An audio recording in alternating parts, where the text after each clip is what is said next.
역사 속 미스터리 19 3위를 공개합니다. 반고는 자살하지 않았다. 별이 빛나는 밤, 해바라기 등 수많은 명작을 남긴 네덜란드의 천재 화가 빈센트 반 고흐. 우리는 그간 정신병력을 앓던 반 고흐가 자신에게 총을 겨눠서 자살했다고 알고 있지 않습니까? 1890년 7월 27일 프랑스의 한 농촌 보리밭에서 들린 총성. 그런데 그 총은 과연 반 고흐가 스스로를 저격한 게 맞을까요? 어쩌면 타살일지도 모른다면요? 아니 근데 뭐 반고흐가 권총으로 자살했다는 건 너무 유명한 얘기 아니에요? 그렇죠. 뭐 아닐 수가 있다는 거예요 이게? 자, 지금부터 반고흐 죽음의 미스터리를 파헤쳐 보겠습니다. 고흐 죽음이 미스터리한 첫 번째 이유, 목격자가 없다. 분명히 총성은 엄청난 괴음을 내는데 당시 목격자가 단 한 명도 없다는 게 수상하지 않나요? 또한 당시 증언에 따르면 고흐는 자신의 왼쪽 가슴을 쏜 뒤 여관으로 다시 돌아가 약 30시간 동안 고통을 겪은 끝에 사망했다고 알려져 있는데요. 굳이 죽기로 결심을 했다면 힘겹게 다시 여관으로 돌아가야 될 이유가 있었을까요? 그래. 더군다나 고흐가 자신에게 쐈다고 추정되는 그 총, 마치 누군가 가져가기라도 한 듯 감쪽같이 사라졌다가요. 고흐 사후 75년 뒤늦게 한 들판에서 녹슨 채 발견됐습니다. 우와. 자, 그렇다면 만약 고흐가 자살이 아니라면 과연 고흐를 누가 죽인 걸까요? 야 이것도 특이하네. 그러니까 왜 굳이 거기 와서 고통을 겪다 죽냐고. 반고흐의 죽음을 파헤쳐온 한 박사의 주장에 따르면 놀랍게도 총의 주인은 반고흐가 아니라 당시 10대 소년이었던 르네 세크레탕. 총을 가지고 장난을 치던 르네가 우발적으로 총을 쐈고 그대로 반고흐가 총을 맞은 것이라 추측. 이후 소년의 미래를 생각했던 고흐가 자신의 죽음을 자살로 가장했던 게 아닐까 추론했습니다. 하지만 자신이 범인이 아니라며 결백을 주장한 르네. 그는 정말 범인이 아닌 걸까요? 의문점은 또 있습니다. 사건 전날 고흐는 평소보다 더 많은 물감을 주문하는가 하면 보리밭에 나갈 때 화구를 짊어지고 나갔다는 겁니다. 즉 예술에 대한 의지가 남아있는데 왜 자살을 하겠냐는 것이죠. 이게 미스터리라는 겁니다. 조금 이상하긴 하네요. 맞아. 보통 정리를 하지 물건을 더 사진 않잖아요. 그죠? 고흐에게 박힌 총알 한 발, 고흐의 죽음에 얽힌 진실 무엇일까요? 그 총알은 누구의 손에서 발사된 걸까요? 역사 속 미스터리 19, 16위 공개합니다. 녹색남매는 어디서 왔을까? 이번에 들려드릴 이야기는 13세기 영국의 역사학자 윌리엄 어브 뉴버그의 저서에 기록된 내용입니다. 몸이 완전히 녹색이고 알 수 없는 재료의 옷을 입은 소년과 소녀가 늑대 구덩이에서 나타났습니다. 영국 연대기 작가이자 수도원장이었던 랄프 오브 코게샬이 12세기에 쓴 저서에도 이 비슷한 기록이 남아 있습니다. 한 명이면 신뢰도가 좀 떨어져요. 그렇죠. 근데 같은 시기에 두 명이 썼다. 이거는 뭔가 있다라는 거예요. 근데 몸이 녹색이라는 게 좀 이상하고 또 표현 중에 알 수 없는 재료의 옷이다 어허. 라는 말도 독특하거든요. 기록에 따르면 1150년경 영국 서퍽주 울핀 마을에서 녹색 피부를 가진 두 명의 아이가 늑대 덫에서 발견. 남매였던 두 아이는 낯선 옷차림에 알아듣지 못할 언어로 횡설수설하는가 하면 한동안 음식을 완전히 거부, 오로지 콩만 먹으며 연명했다고 합니다. 말도 다르고 옷도 다르고 피부색도 다르고 그럼 뭐 인간이 맞긴 한 거예요? 1년 뒤에 남자아이는 끝내 사망했습니다. 여자아이는 차차 적응해서 녹색 피부에서 하얀 피부로 바뀌었고 마을 사람들이 주는 음식을 먹으며 영어도 조금씩 배워갔습니다. 그런데 영어를 배운 소녀가 전한 충격적인 이야기. 내가 살던 세인트 마틴 땅은 황혼 때 말고는 해가 뜨지 않아요. 이곳에는 길을 잃었다가 종소리를 듣고 오게 됐어요. 황혼 때 말고는 해가 안 뜨는 땅이 뭐예요? 해가 안 지는 데는 있잖아. 뭐 저기 백야 네. 이런 데 북유럽 같은 데는 안 뜨는 데도 있어? 피부색이 외계인 말고 녹색일 수가 있나요? 해가 안 뜬다 그랬잖아. 우주. 그치. 그죠? 아, 이 정도면 누가 지어낸 얘기 아니에요? 좀처럼 믿을 수 없는 이 녹색남매 정체에 대해서 일각에서는 주변 마을에 정착한 벨기에 플랑드르 이민자들의 자녀였을 것이다라고 추측. 그렇기 때문에 영국식과는 다른 낯선 의복 차림에 네덜란드어를 사용해 알아듣지 못했을 가능성을 제기했습니다. 아니, 그럴 아무리 수는 그래도 아무도 몰랐을 수는 없잖아. 왔다 갔다 하는데 의복을. 그리고 말 한두 마디는 또 동네에 이렇게 붙어 있으면 비슷한 말도 있잖아. 아예 못 알아들을 수는 없을 것 같고. 그리고 제일 중요한 건 우리가 잊고 있습니다. 녹색 피부. 이거 어떻게 설명할 건데. 자, 또한 녹색 피부에 대해서도 일각에서는 비소 중독으로 인한 색소 침착으로 어허. 초록빛으로 보였던 거라고 주장합니다. 하지만 사진으로 보시다시피 비소 중독이라 해도 피부가 분명하게 녹색이라고 하기에는 어렵다고 느껴지지 않나요? 뭐 녹색은 뭐 어디가 녹색이에요? 저런 거면 차라리 반점이 있었다고 하지 피부가 녹색이라고 하진 않습니다. 예. 자, 그런데 17세기에 이르러 녹색 남매에 대한 새로운 해석이 나왔습니다. 영국 작가 로버트 버터는 자신의 논문에서 녹색 남매에 대해 하늘에서 떨어졌으며 우주에서 왔다는 확실한 신호라고 기록. 거봐.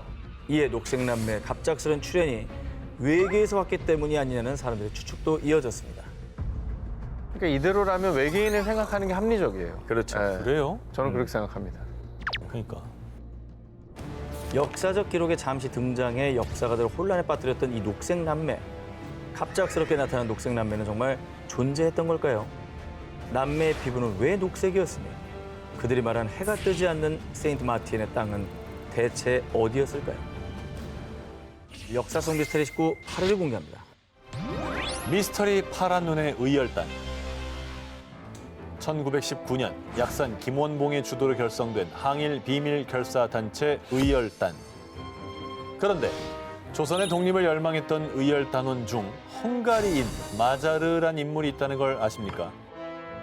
세상에 의열단에 헝가리인이 있었다고요? 네. 아니 항일 투쟁에 왜 헝가리인이 들어오죠?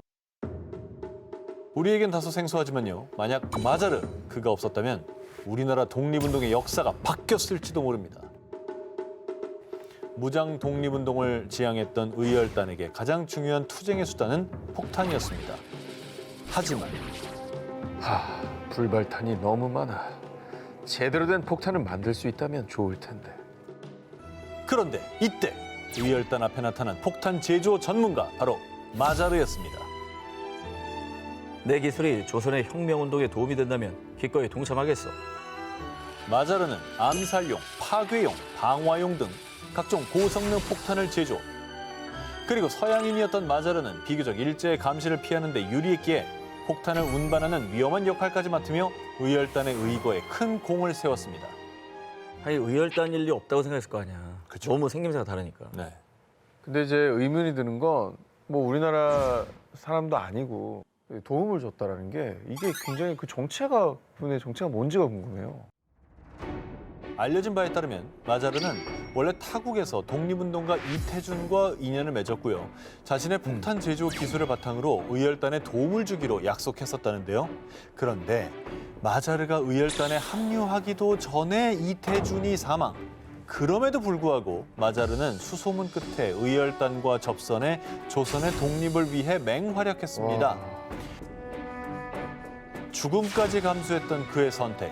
그 이후로는 세상을 떠난 친구와의 약속 혹은 조국 헝가리와 유사했던 식민지 조선을 안타깝게 여겨서요. 의열단의 항일 투쟁을 응원했던 게 아닐까 추측만 할 뿐 여전히 의문으로 남아있는데요. 뿐만 아니라 사실 마자르라는 그의 이름조차 가명으로 추정. 사진 한 장조차 남아있지 않아서 그 후에 그의 행적이나 신상 또한 여전히 베일에 가려져 있습니다.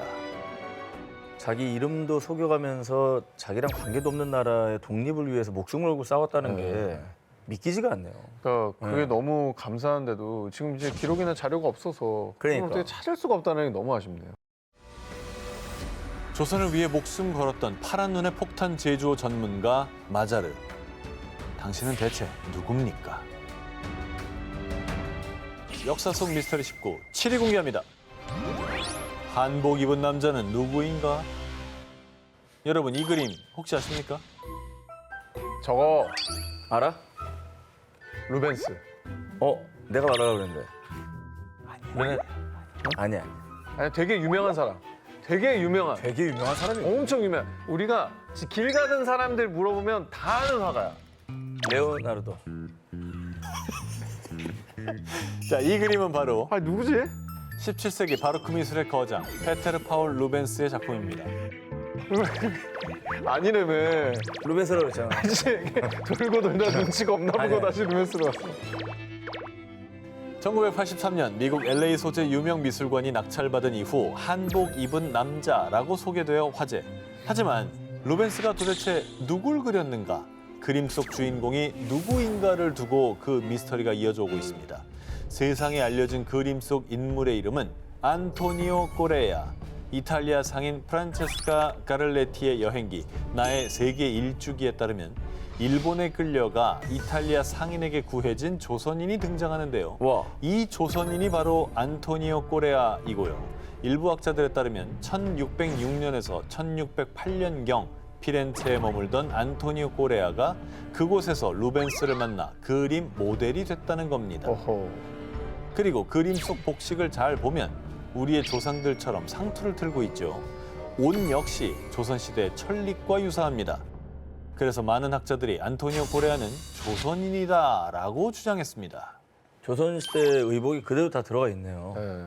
그 시절은 사실 유럽에 조선의 복식을 한 조선 사람들이 몇 명이나 있었을까요? 그런데 한 네덜란드 교수에 따르면 루벤스의 재단화 프란시스코 하비에르의 기적과 익명의 작가가 그린 중국인 이풍의 초상화 두 그림 속에 등장하는 중국 상인 이풍이 진짜 주인공이라고 주장. 안토니오 꼬레아가 아닐 가능성이 대두됐는데요. 하지만 루벤스의 그림 속 인물을 두고 동인도 회사 출신의 조선인, 조선의 양반, 제2의 조선인일 가능성 여전히 다양한 추측을 제기하고 있습니다.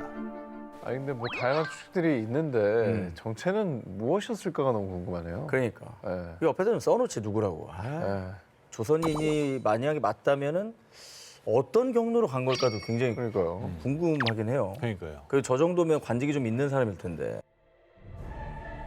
그림 속에서 우리를 쳐다보고 있는 남자, 그리고 그 남자를 그렸을 루벤스. 그 남자가 누구인지는 루벤스와 그림 속 인물만 알고 있을 겁니다. 역사성 미스터리 19 2일 공개합니다. 조선시대 잇따른 죽음의 범인은 병자호란 직후의 조선시대 나라가 큰 혼란에 빠졌을 때 민심이 더욱더 흉흉해지게 된 기이한 사건이 있었습니다. 그 얘기 들었어? 어젯밤에 옆집 돌쇠가 죽었다며? 아유, 끔찍해라. 아니 대체 몇 명째 죽어나가는 거야? 사람들의 잇따른 죽음의 범인으로 지목된 이는 다름 아닌 귀신이었습니다. 의병장 조경남이 기록한 난중잠록에 따르면요. 인조 15년 7월 한양에 요귀의 변이 있어 밤마다 인가에 소리를 내며 출입하며 사람들이 가위에 눌려 죽는 일이 많았다. 회회 하는 소리를 낸다는 일명 회회 귀신이 출몰. 이는 난리에 죽은 원통한 귀신들로 주로 비 오는 밤에 나타나 사람들을 가위에 눌리게 죽인다는 소문이 돌았고요. 한양에 이어 삼남 지방까지 그 피해가 확산. 조선 각지에서 사람들을 죽이는 회외 귀신에 대한 공포가 급속도로 퍼져나갔습니다. 야, 이거 뭐 그냥 소문으로 끝난 게 아니라 실제로 가위에 눌려 죽은 사람이 있다니까. 근데 정말 귀신의 소행인가? 그건 말이 안 되잖아요, 근데. 회외 귀신을 단순 괴담으로 치부할 수 없는 게 사람들이 연쇄 사망. 혹시 누군가가 자신의 살인을 회외 귀신 괴담으로 포장해 실체를 감췄던 건 아닐까 하는 의혹이 드는데요. 이에 민심이 소란스러워지자 실제 조정에서도 이 귀신의 정체를 알아내려고 의금부가 조사에 착수, 위령제를 지내는 등 조치를 취했지만 사람들의 공포심은 쉽사리 사그라들지 않았고요. 이에 한간에서는 회회의 귀신 괴담은 조정에 불만 있는 세력들일 겁니다. 전쟁으로 가족을 잃거나 포로로 잡혀갔다가 도망쳐온 사람들이 나라 망하라고 괴담을 유포한 거죠. 라고 주장하기도 했습니다. 하긴 뭐 지금처럼 무슨 과학 수사나 뭐 CCTV나 이런 게 발달하기 전에 뭐 검시관은 있었겠지만 뭐 얼마나 정확했겠어요. 그죠? 네. 그러니까 이게 미스터리가 많이 있었을 것 같아요. 사람들이 잇따라 죽어나갔던 공포의 회외 귀신 소동. 그 괴담의 이면에는 귀신을 앞세워 자신의 죄를 감추려했던 악한 살인자들이 있었던 건 아닐까요?